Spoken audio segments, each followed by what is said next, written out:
Sortir de sa bulle, partager, c'est maintenant ou jamais, ça peut faire des émules, qui sait.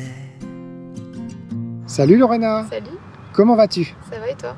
Super bien, vraiment très heureux de te retrouver là dans un petit écrin de verdure sur le bord d'une grande ville, mais on est entouré de poules d'eau et de végétation, donc tout va bien. Et tu vois, regarde, le soleil nous fait signe. Ça fait du bien. Voilà, donc vraiment très heureux de te proposer d'inaugurer cette nouvelle série pour notre chaîne Ethique TV qui s'appelle donc La Vingtaine en Action.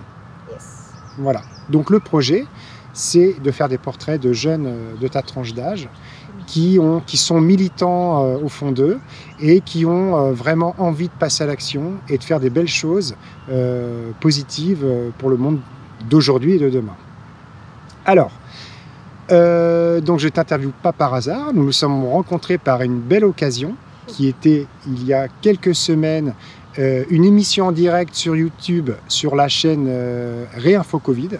On a participé ensemble à cette émission sur les arts militants. Et donc, on vous met en descriptif de la vidéo le lien vers cette vidéo-là, que vous pourrez retrouver. Et donc, j'avais été invité par Eric Scarbarou, que je remercie par cette occasion-là, à participer à cette émission, à travers laquelle j'avais invité un artiste plasticien, Kemalaki Farel, Paul Arden, un historien d'art. Et donc, tu étais là, présente, avec ton père, Oui. car tu es donc la fille du chanteur, compositeur et interprète et Wilfried Barueco. Voilà. Et donc, vous étiez intervenu dans l'émission à un moment donné pour faire une chanson, un duo ensemble. Oui. Une chanson écrite par ton père. Oui. Voilà. Et qui est donc Maintenant que jamais. C'est ça. Voilà, c'est ça. Et donc, très franchement, j'avais trouvé votre morceau très beau, vraiment. Les paroles sont engagées, hein, c'est engagé par rapport aux problèmes qu'on rencontre, par rapport à un appel à l'éveil et de dire que c'est maintenant qu'il va falloir se réveiller. Alors donc cette musique-là, on va la mettre à la fin de cette vidéo-là. On va mettre le petit clip qui a été réalisé avec toi et ton père, vous chantez tous les deux, c'est juste magnifique, hein. Je vous invite vraiment à aller jusqu'au bout de cette vidéo-là pour en déguster cette complicité, ces mots, la musique, quoi. Tout est vraiment très beau et je suis très content, Lorena, de te retrouver pour voilà. Et donc cette chanson-là va illustrer plusieurs de nos vidéos et donc je trouvais intéressant de t'inviter pour cette pour cette nouvelle série, pour nous parler de toi personnellement. Quels sont tes engagements? Quelles sont tes inspirations? Voilà. Donc déjà, tu es étudiante? Oui, tout à fait. Dans une école de comédie musicale à Créteil, du coup. Oui.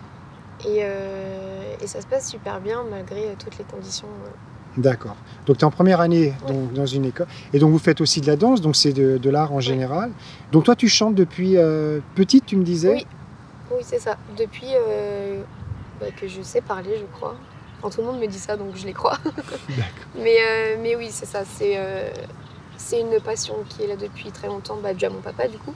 Oui. Mais c'est chouette, en tout cas. D'accord. Très bien. Donc en échangeant ensemble, donc j'ai bien compris que tu avais reçu de par tes parents une éducation quand même très, très éthique et très, très respectable, tant de l'écologie et puis avec une véritable volonté de faire les bons choix dans ton alimentation. Ouais. Parce que donc par exemple toi en tant qu'étudiante, tu as tout juste 20 ans, hein, c'est ça? Oui, c'est ça. Tu as tout juste 20 ans. Ouais. Bien, on parlait d'alimentation et tu me disais cette anecdote de tes amis qui, sous prétexte de facilité, vont aller plutôt au McDo. Et toi, quelle est ta réponse par rapport à ça? Je leur dis que c'est pas bien, forcément. Je vais pas les encourager, mais c'est vrai que McDo, c'est la solution de simplicité, quoi. C'est pas cher, c'est ouvert tout le temps, et puis on veut pas forcément voir ce qu'il y a derrière. Mais forcément, quand j'arrive en soirée avec ma petite salade, on me dit que je suis relou, c'est pas grave. Mais oui, parce que alors donc en plus, c'est pas grave, je m'en fiche. En plus, donc tu es végétarienne. Oui. Alors, Alors moi aussi je suis végétarien, j'avais fait une vidéo sur mes choix que je remets en descriptif. Alors toi, pourquoi es-tu devenue végétarienne et depuis quand? Depuis 2012, je dirais. 2012-2013. D'accord, donc... Depuis que j'ai 12 ans, 11 ans. 11 ans. Et Ouais. donc c'est un choix dans votre famille Ben, Qu'est-ce qui a déclenché cette volonté de devenir végétarienne? pour moi, j'ai un peu fait comme mon papa, on va dire. J'ai jamais été une grande fan de viande de base, donc ça me dérangeait pas. Mais c'est vrai qu'on a tous commencé à diminuer un peu notre consommation de viande à la maison et ça m'a pas plus dérangé que ça. Puis après, en me renseignant et le fait d'en parler avec des gens autour, avec mes parents, etc., et ben, ça me donne plus du tout envie en fait. D'accord. Maintenant, quand je sais tout ce qu'il y a derrière cette industrie-là, j'ai pas envie de participer à ça. Donc ça c'est un petit peu ce que tu dis à tes amis quand eux font le choix de la simplicité, d'aller vers un fast-food qui se pose absolument pas ces questions-là. Donc tu as tendance quand même à essayer d'éveiller les consciences Ah oui, comme ça. j'essaye, mais c'est pas souvent facile parce que eux ils voient souvent que le côté physique du truc. Enfin, dans le sens où ils vont croire que je vais pas à McDo que parce que j'ai pas envie de grossir. En gros, Ah d'accord. ils vont pas voir tout ce qu'il y a derrière. Mais j'essaye de leur dire non, mais c'est pas bien, même pour la viande et tout. Mais ils disent que à leur niveau ils peuvent rien faire, enfin, que ça va rien changer, que eux il y aille ou non, McDo existera toujours. D'accord. Et donc tu me donnais un point tout à l'heure qui était vraiment intéressant par rapport à ta carte bleue. Donc quelle Ah est... oui. Je disais juste que notre carte bancaire est comme une carte de vote.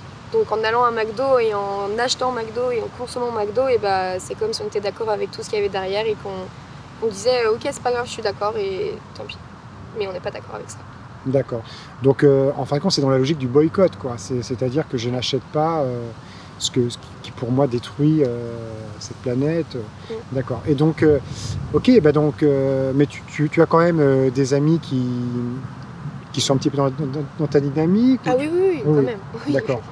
Moi, en tous les cas, moi je pense que c'est de plus en plus comme ça. Oui. Moi je pense Tout à fait. que les jeunes de ta génération, moi tu vois, je vais avoir 46 ans, c'était vraiment deux générations, j'ai envie de dire, en dessous de moi. Je pense que vous allez prendre le dessus. En tous les cas, moi, mon fils va avoir 17 ans et je lui transmets ça. Je lui transmets ces valeurs-là et je trouve qu'elles sont cohérentes, quoi. Je pense qu'il faut s'inscrire dans la cohérence.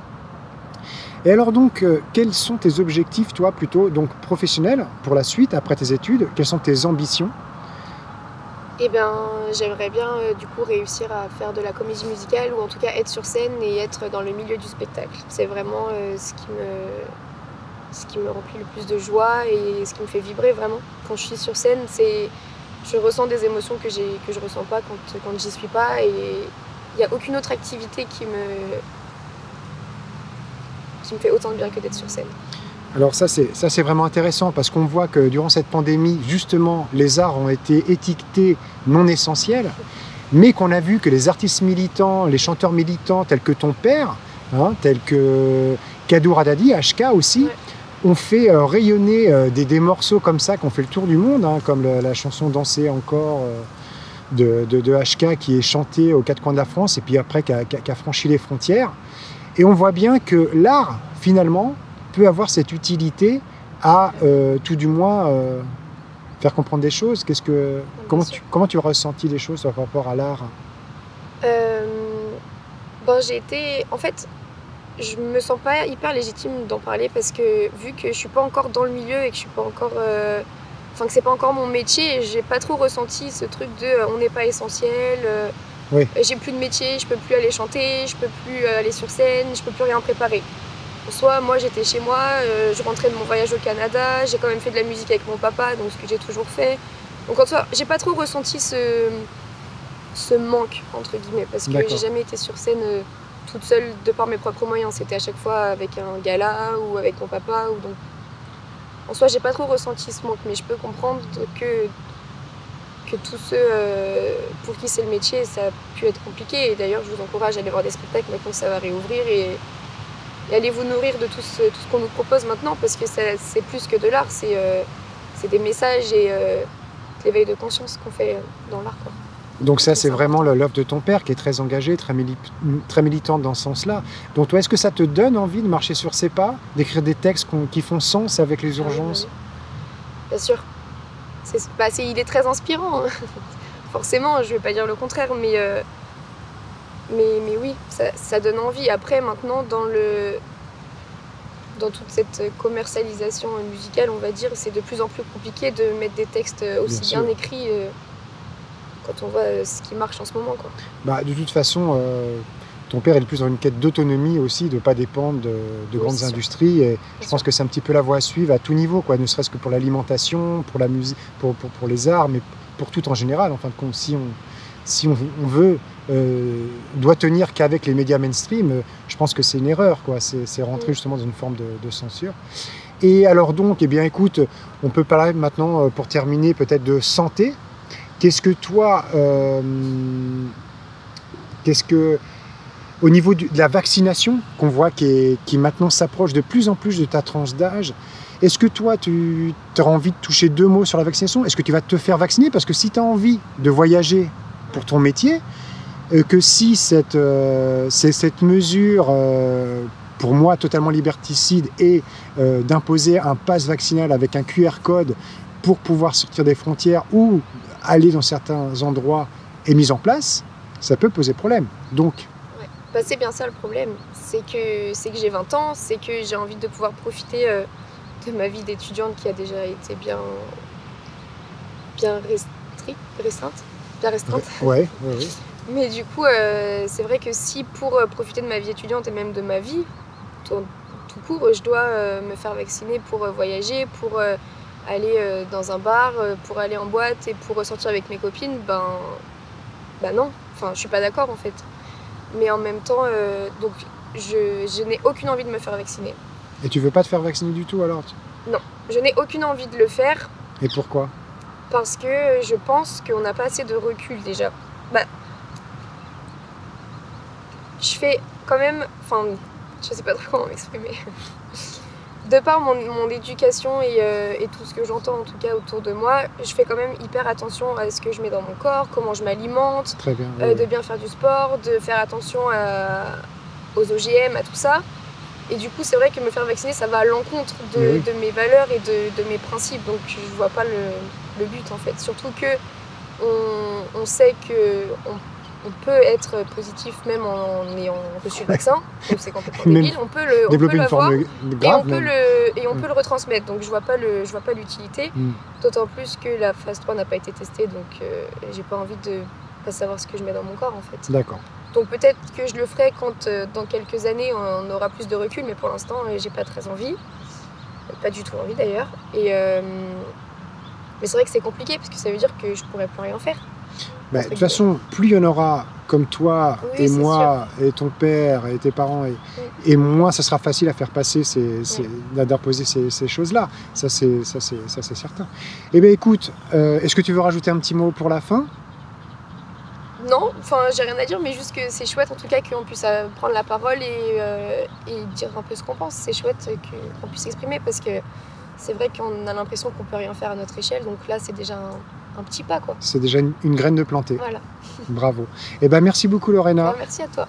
Merci pour tout. Et puis écoute, on va maintenant enchaîner avec cette chanson Maintenant ou jamais avec ton papa. Ça marche. Merci infiniment à toi. Merci. Bonne continuation. Sortir de sa bulle, partager, c'est maintenant ou jamais. Ça peut faire des émules, qui sait?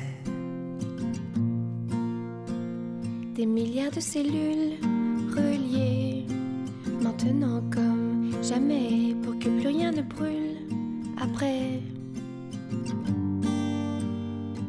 Unifier les âmes qu'hier, c'est maintenant ou jamais, pour apprendre des drames d'hier. Enfin lâcher les rames, galère, de maintenant à jamais, trouver le sésame pour demain, j'espère. C'est fou, comme on partage la même planète.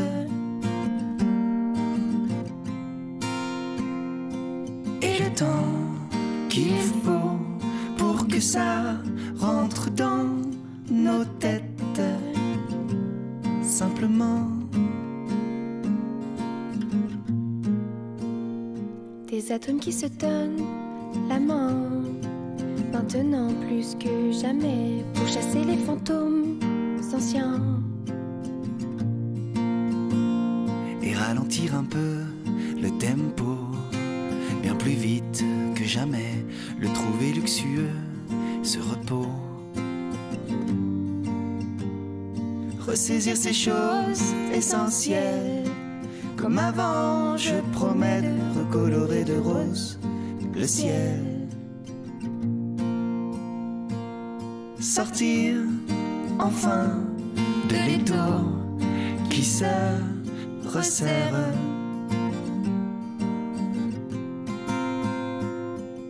Pouvoir aussi pousser et se mettre au vert naturellement.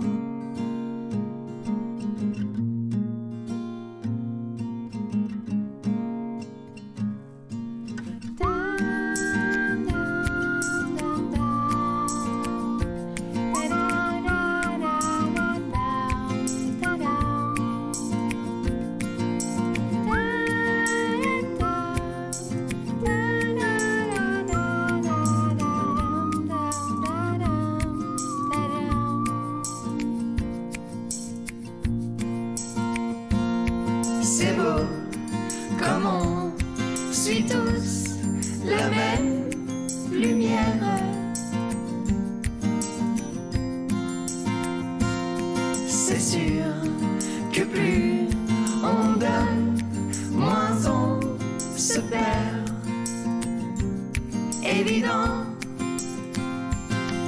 et fort aussi, comme j'aime tous nos mystère, secrètement, Secrètement,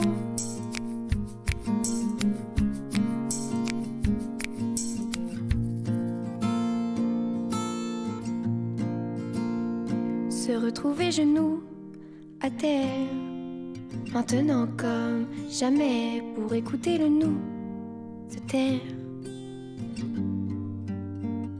se blottir contre un corps qu'on aime au printemps à jamais.